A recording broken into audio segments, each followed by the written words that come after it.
Today is Monday the 26th of September. If we're going to be God's future builders, then we must be financially free. This week on Battle Drill Devotionals, we discover ways to ensure money supports God's purpose for our lives rather than enslaves us. Our Bible reading for today is Luke chapter 16 and verses 1 to 15, which we're reading from the New Living Translation. Parable of the Shrewd Manager. Jesus told this story to his disciples. There was a certain rich man who had a manager handling his affairs. One day a report came that the manager was wasting his employer's money. So the employer called him in and said, "What's this I hear about you? Get your report in order, because you are going to be fired." The manager thought to himself, "Now what? My boss has fired me. I don't have the strength to dig ditches, and I'm too proud to beg. I know how to ensure that I'll have plenty of friends who will give me a home when I am fired." So he invited each person who owed money to his employer to come and discuss the situation. He asked the first one, "How much do you owe him?" The man replied, "I owe him 800 gallons of olive oil." So the manager told him, "Take the bill and quickly change it to 400 gallons. "And how much do you owe my employer?" he asked the next man. "I owe him 1,000 bushels of wheat," was the reply. Here the manager said, "Take the bill and change it to 800 bushels. The rich man had to admire the dishonest rascal for being so shrewd. And it is true that the children of this world are more shrewd in dealing with the world around them than are the children of the light. Here's the lesson.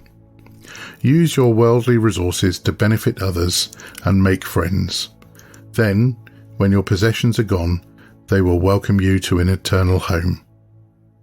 If you are faithful in little things, you will be faithful in large ones. But if you are dishonest in little things, you won't be honest with greater responsibilities. And if you are untrustworthy about worldly wealth, who will trust you with the true riches of heaven? And if you are not faithful with other people's things, why should you be trusted with things of your own? No one can serve two masters, for you will hate one and love the other.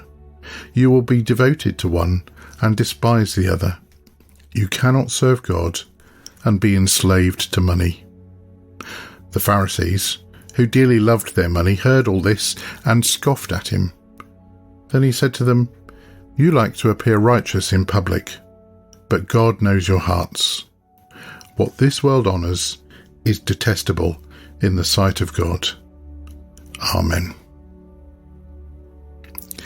If God asked you to sell your house, what would you say? If he asked you to give your car away, would you say yes? If you felt he was asking you to give up your television or your technology, would you do it? If, on reflection, you feel there is something in your life you would not be willing to give up if God asked you to, then essentially you are serving that thing, not God. Jesus says we cannot serve both God and money. It's impossible. If we want him to be the Lord of our lives, then he has to be the Lord of our purses and our wallets too. God doesn't need your money, of course. He can accomplish his purposes without it. But what he longs for is what your money represents. He wants your heart. Perhaps the best way in our modern life to show God that we've given him the whole of our hearts is to surrender control of our money to him. We may be willing to say that God is the centre of our life, but often our bank statement reveals that is not yet true. Are you willing to cede control of your money to God?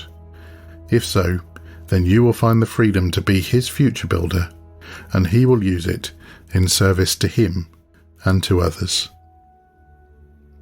As you reflect on these words today, this question might help you.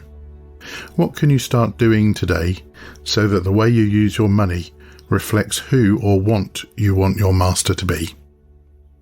I hope to see you again soon for another battle drill.